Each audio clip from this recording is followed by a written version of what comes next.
Many things are still a baffling mystery in our world. Science doesn't quite yet have all the answers or all the keys to unlock the secrets of our universe. Every day, somewhere, someone sees something they can't explain. Something that we're told is not there, is not real, or simply doesn't exist. Too many reliable people tell of sightings and encounters with the unknown. The myths, legends, folklore, and old wives' tales are usually based in fact and in reality. When a witness to such a strange encounter finds no one believes them and faces ridicule from people they trust and love, they turn to us, the Alabama Bigfoot Society. Hello, and welcome to this edition of Alabama Adventures, Getting Close to Bigfoot. Tonight we talk about two sightings of Bigfoot that happened in pretty much the same location several months apart. What I'm going to do is we'll go over on location to where this actually happened, and I'll tell you about these two Bigfoot sightings. One was in the daytime, one was at night. So anyway, let's take off on this Alabama adventure.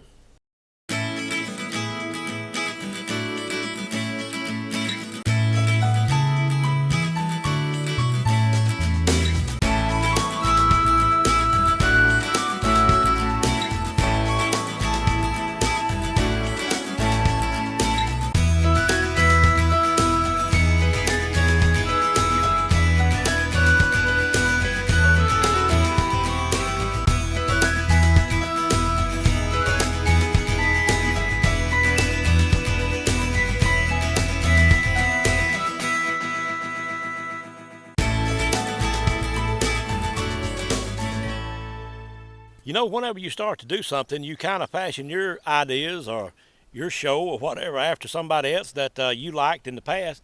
And that's kind of what I did with Alabama Adventures. Many years ago, if you remember, Mr. Spock, Leonard Nimoy, came on a show called In Search Of, where he dealt with all type of paranormal phenomena and that type of stuff. And I really enjoyed that show, and I really liked the way that he presented the show and talked about it and stuff. So I kind of fashioned my Alabama Adventures a little bit after him. A little later on, here in the state of Alabama, there was a show called Discover Alabama or Discovering Alabama, and it was produced through the University of Alabama, and a man hosted the show named Dr. Doug Phillips, and I really liked the way that he did Discovering Alabama, and it was through his show that I tried to fashion more of Alabama Adventures after the way that he had his show. There was also, later on, another man called Ken Squire. He worked for CBS Sports, and they covered a lot of the Talladega races and that type of stuff. And I always noticed whenever they came to Alabama for either the spring race or the fall race, or summer race, whatever it was, that he would always come on and have a little something to say about Alabama. And I liked that in him. I didn't know if he was from Alabama or if he just enjoyed whenever he got to the state. So it's for Ken Squire that I kind of try to do this little bit of introduction to Alabama Adventures this afternoon, somewhat in the manner of the way that he brought on the Talladega races several years ago. Coming to you today from a truly serene little valley where the transcontinental pipeline weaves and snakes its way through a portion of Alabama's wilderness. This is some of the state's most picturesque, untouched, uncut, and unspoiled forests. The view causes me to stand in awe, and I think to myself, at the end of the day when the great Creator had completed this landscape, as the sun set and slowly melted away behind the distant tree line, as he sat down in his favorite rocking chair on his porch, he no doubt was sipping a tall, cool glass of Alabama sun-brewed iced tea. He had to think to himself, I certainly had a good day today. So now, as you've heard me say a time or two before, from the tail end of the Appalachian mountain chain in the heart of the South, this is Alabama Adventures. Okay, now I have got two Bigfoot sightings that I'm going to tell you about that happened right here, and I'm going to tell you where we're at. We're standing on top of the what used to be called the Transcontinental Pipeline. But the Illuminati came along and said, well, now everybody's gotten used to calling that Transco or the Transcontinental Pipeline, so we've got to change the name. So they changed it to Williams Gas Pipeline, as you can see now. And maybe I need to get a little closer on that. But that's what it's called now. And you can see these markers. I'm not sure if these markers are over the actual gas lines or what. But anyway, you have one's been run over up there, and there's another one right up there at the edge of the woods. But anyway, I'm not sure actually if the pipeline divides into two sections right there. As you can see over to the right side, there are some more yellow markers. And there used to be some yellow markers down this other lane right through here. But it looks like they're gone, or somebody could have stole them, needed that pipe or something. Maybe they needed to run some sewage out of the house or something. They just needed some pipe and just hated to have to go buy any. But anyway, if you follow the pipeline this way, you will go to New York City, or at least to the state of New York. That's where that goes. And let me swing back around. If you follow this pipeline cut west, you'll go to Texas. So it's kind of like the Appalachian Trail. I guess it goes from, I believe the Appalachian Trail goes from Alabama now to Maine, and the Transcontinental Pipeline goes from somewhere in Texas. I believe it's Houston, Texas, to New York. So if you want to do some hiking, if you're into hiking and got a good pair of shoes, come on down and I'll help you get started on the hike to New York or to Texas, wherever you need to go. Anyway, let me tell you a little bit about where we're at, because I probably mentioned it in some other videos. Right down this road at the bottom of the hill is Turtle Creek.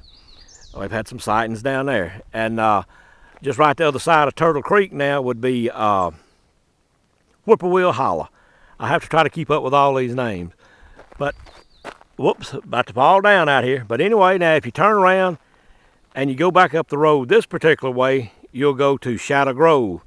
And we did a video about Shadow Grove one time where we did a lot of trading with Bigfoot up in that particular area. And Shadow Grove is a very mystical place up there that is kind of enchanted, or whatever you'd like to call it. It's a lot of paranormal stuff go on right there. And I have seen a lot of wild turkeys and deers and that type of stuff crossing this particular pipeline right along in here over my lifetime, which has lasted for a long time now. But anyway, let's get on to the Bigfoot sightings. The first Bigfoot sighting was made down this particular lane or section of the pipeline. If the pipeline does divide in two right there, I'm not sure that it does. But anyway, if you will look right straight down that pipeline, all the way to the very end where you see the woods begin back over there. That's where I made a sighting of a Bigfoot one afternoon about this time. It was in July, August, because it was very hot, and it was while we were doing some trading with Bigfoot back whenever we had the drought here in Alabama. Anyway, Chico and I were out riding in our Jeep, and that's another story. But we were riding in our Jeep before it became vandalized, where we had to get rid of it. We can't use it anymore. But, anyway, we'll talk about that some other time. At the very end of where you can see the pipeline down through there, he and I were out riding around. We were just looking for Bigfoot signs or just whatever we could see that afternoon. And as I said, it was extremely hot and it was extremely dusty that afternoon. And I had a real good pair of binoculars. Well, I still have them. And that's what I would do when we would get to places like this. I would take the binoculars and check and see if I could see anything walking around. And at the very end of where I'm talking about out there was a bush. And I could tell that bush was kind of moving a little bit. So anyway, I focused in a little bit better on it and got to looking. And sure enough, there was a Bigfoot that would walk up to the bush. You could see it through the binoculars. You couldn't see it with just your open eye here. But through the binoculars, you could see it walk up to the bush, and it looked as though it would pick something off the bush. I'm not sure what kind of bush it was. If it had berries or whatever on it, it's bound to have something on it that the Bigfoot was eating. But it would like pull maybe 2 or 3 of these berries off, and then the Bigfoot would step back. And then in just a few seconds, it would do the same thing again. So he and I sat here for a pretty good while, and we watched this Bigfoot one evening about this time. It's about 3:30 or 4 o'clock, and that's about what time we watched the Bigfoot eat something off of the bush for a while. Now, was it eating all that itself, or was it a female and it was feeding a young one or something like it? It could be. But anyway, that was one Bigfoot sighting that we had right here. This was in about 2005 or 2006. All right, now, as you can see, this is a kind of a wide open place right here.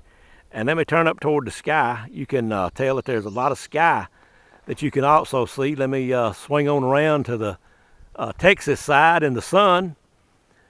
It's a very open area right here, and it would be a good place to come at night if there's going to be a meteor shower, or if you just wanted to go sky watching for UFOs. This would be a perfect place, and we've done that. But anyway, the second sighting that I was in on at this same particular place, I'll tell you about it now. There was to be a meteor shower beginning at about 11 o'clock one night, and this was in August, I believe. I'm not sure what that meteor shower is called, but it comes around once a year. So we knew of this place because we'd been going, as I said, right back up this road for a while to Shadow Grove, doing some experiments and trading and just that type of stuff with Bigfoot for a pretty good while.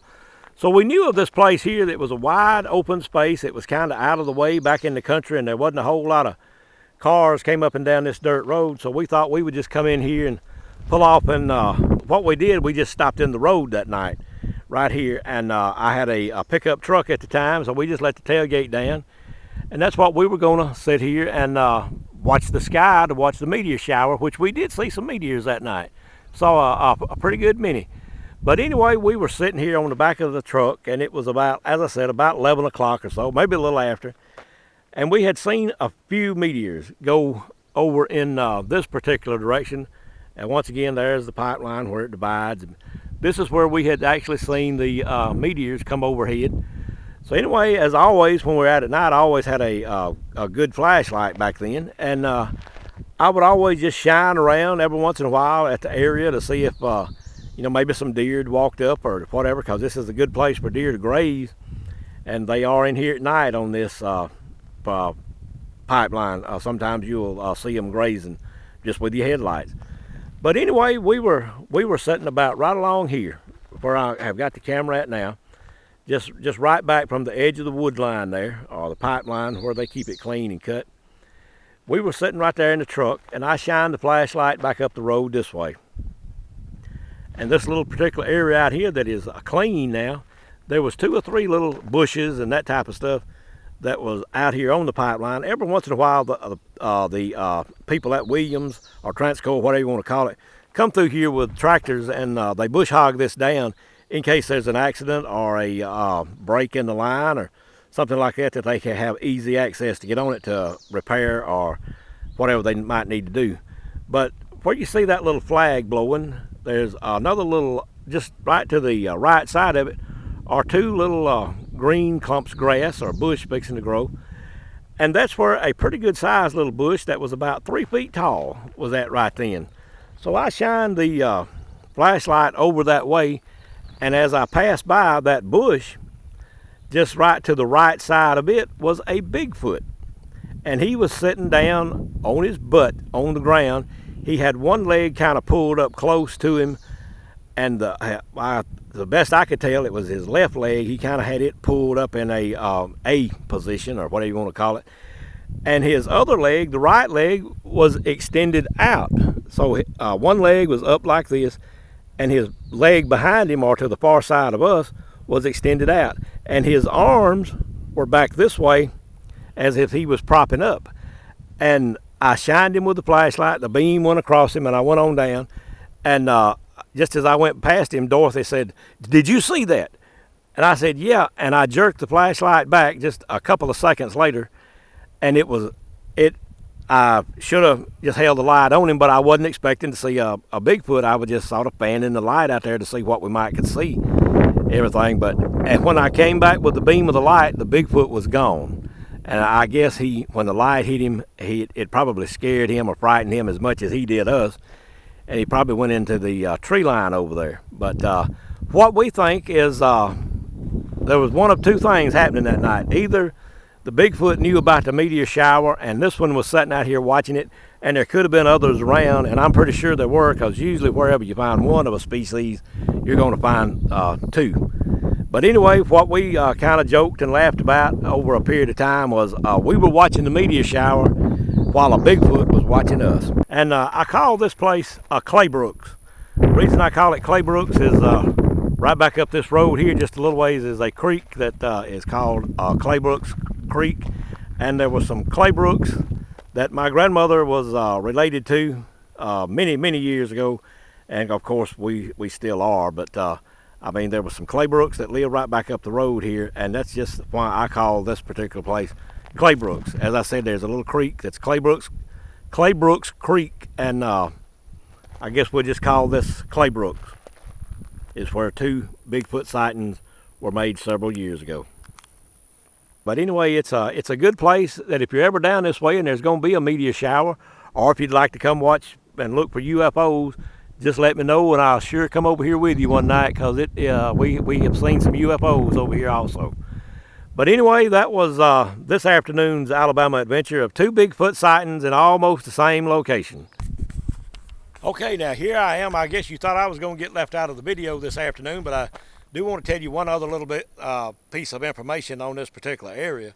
This county road here has an official number or an official name, but we always called it Rattlesnake Road because there are just an enormous amount of rattlesnakes that we've seen and killed over the years along this dirt road in the hot summertime.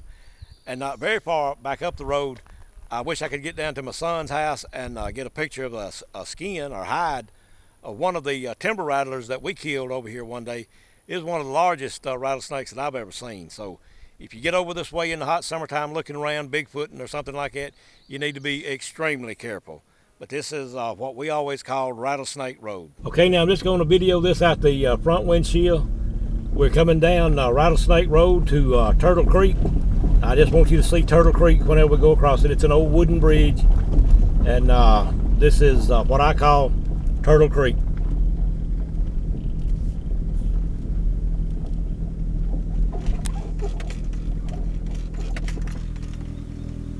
Back up there you can see the creek sort of flowing along, and never know what you might see in the creek down there. Okay, now we're inching our way on out of Whippoorwill Hollow and coming up Rattlesnake Road, as I was telling you about just a few seconds earlier in the video. And I was accused the other day of being an environmentalist, and I've been called and I've been accused of a lot worse things than that. But anyway, what I want to do on the way out is I just want to hang the camera out the window like we do sometime on some of these videos, and just let you look at a forest. Something that probably your children or grandchildren won't see very much longer in the future. But at least we'll have it on video to where they can go to my channel on YouTube and say, well, this was a forest. We appreciate you videoing it when you did. Be sure to look for Bigfoot and Bigfoot signs as we inch along.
other little thing I would like to add as well as almost all my life, almost 50 years now, I'm almost 61, but about the past 50 years I have researched and investigated Bigfoot.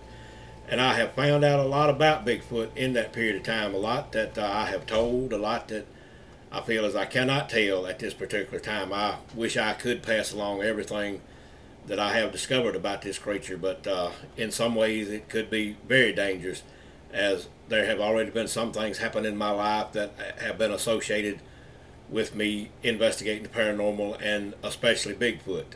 Whenever you go to searching for the truth on something, always keep in mind, can you handle that truth?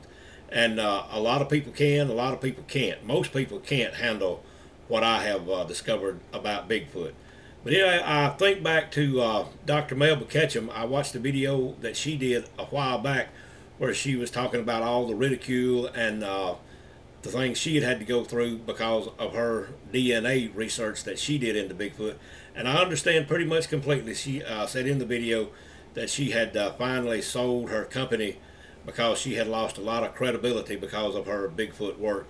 Sometimes I feel that same way, but there are a lot of things that I do know about Bigfoot that needs to be passed along to the right person or people. I think back a lot of times to also a old UFO investigator named Stanton Freeman. He made a statement one time that if the truth was known about UFOs, that it would change a lot of political and religious views and opinions in this country. And it could very well be the same way with Bigfoot. But you might want to do some investigating into Bigfoot yourself. That would be the easiest, the best way for you to find out. And you can always stop whenever you get ready if you get too close to the truth. And I do advise that for some people. Sometimes I wish I had have not continued the research that I have done into him, because I feel like it has affected my life now that I am in my old age and life winding on down. But anyway, be that as it may, you can't undo what you have learned sometimes. But just keep in mind, can you handle the truth whenever you do find out what Bigfoot is? And one other thing I would also like to add about Bigfoot, while I'm adding a few things along, is a lot of people ask me, are there different species of Bigfoot? And there certainly are. Bigfoot is not just one particular creature that was created or came into being on this planet. It very possibly could be from other planets as well. And I know I may get a lot of flack about that, that being life on other planets and that type of stuff, but I certainly believe there are. Anyway, just something I wanted to add before the video was finished. Okay, and as we bring this video to a close, I have one other little thing I want you to look at. The other day we were out doing a little Bigfoot investigating, and we ran up on this old tractor. This is a 1949 Alice Chalmers, I believe is the way it's pronounced. Anyway, the man that owns this tractor said that his father bought it brand new. It had been sitting in the barn many, many years, and he just got it out and drove it a little bit. And I want you to look at this old tractor real quick. I hope you enjoy it.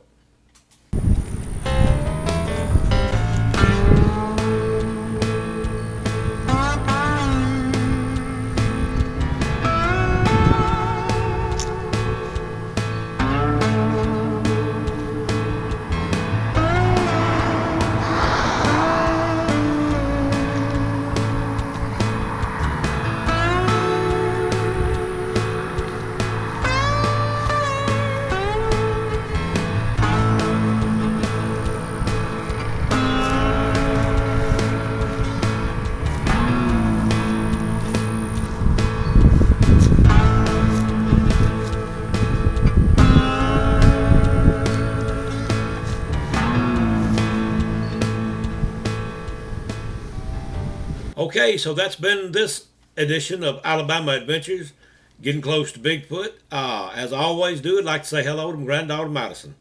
And I'd also like to tell you, as I always do, that the Alabama Bigfoot Society is run completely out of pocket. And if you're in a position to where you can and you would like to make a donation to the Alabama Bigfoot Society, it would be very much appreciated. All you have to do is to go on our website, and there on the front page you'll find a place to where you can make that donation. If you like this video and if you like what we're doing down here, we hope you give us a like. We hope you share it with everybody that you know, and we hope you subscribe to the channel.